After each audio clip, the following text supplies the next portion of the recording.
Just don't read the story. I will. It doesn't change anything. Okay, I'm going to do it really fast. This is Central Venous Line Access Device number 4 for Oskies. Jessica Lowe, 16-year-old, has a central line, and she needs it to be replaced because it got dirty. Let's see, it was coming loose, and it's semi-soiled. So we're instructed to go into her room and fix the dressing. The time is Tuesday at 12:30, and then document in the EHR.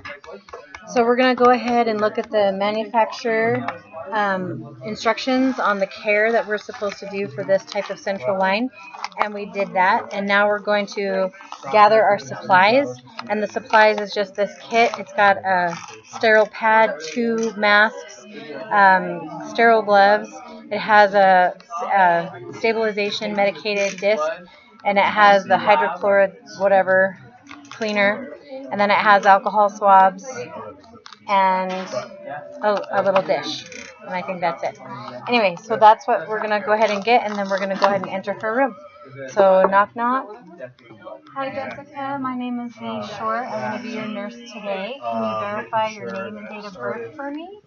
Okay, we're looking at her name band, and we're verifying with 2 identifiers that she is Jessica, and she confirms her name and date of birth. All right, so let me take I guess that you said that your central line dressing was coming apart and coming loose. So I'm going to go ahead and assess that. Are you first in a comfortable position? Okay, so I'm going to go ahead and lay you back all the way so that I can have really good access to your central line. Good. How are you doing, Mr. Crowley? And then before I take your central line, before I look at that and we expose it, I want to make sure that we keep any bacteria away that needs to be kept away. So I went ahead and brought a mask in for you. On the doctor's orders here, it says to give some blood. Yeah, I want you to video this. Doing that? Sure. Yeah. It's real important that we make sure that everything is going. Okay, so here is my mask, and I'm going to go ahead and put my mask on so that I don't get you sick. Any pain? Any itching? And then this mask is for you, Jessica, okay? Oh, the bed. Okay. Show some fear. Check the ID site. You want to make sure brakes are on? Safety survey. Okay, so that's nice and secured. So can you hand me a pair of gloves?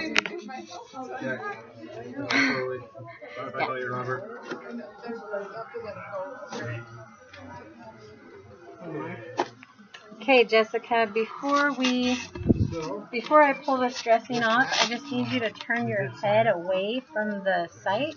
I'm going to be with you for the first 30 minutes. So we're going to turn the patient's head away. Okay, let's get rid of this. Good. Okay, it looks like everything is still intact. It just got a little soiled and came loose, but there is a little bit of drainage, but there's no redness or swelling. So we just removed the dressing and put it into that container, and then we're going to stabilize this, and we're going to remove the stabilization device. Go ahead and put it down a little bit more. Remove the stabilization device while stabilizing the catheter. It has sutures, so you don't need to. All right. If it's sutured in, then I don't need to stabilize it. Okay, so I'm going to go ahead and remove these gloves. And I'm going to perform hand hygiene again. And I'm going to go ahead and open up my sterile tray.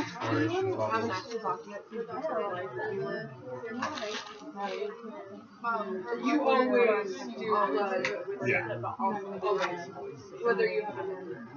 Yeah. Okay, and then I'm going to apply my sterile gloves. And so you'll have to use blood.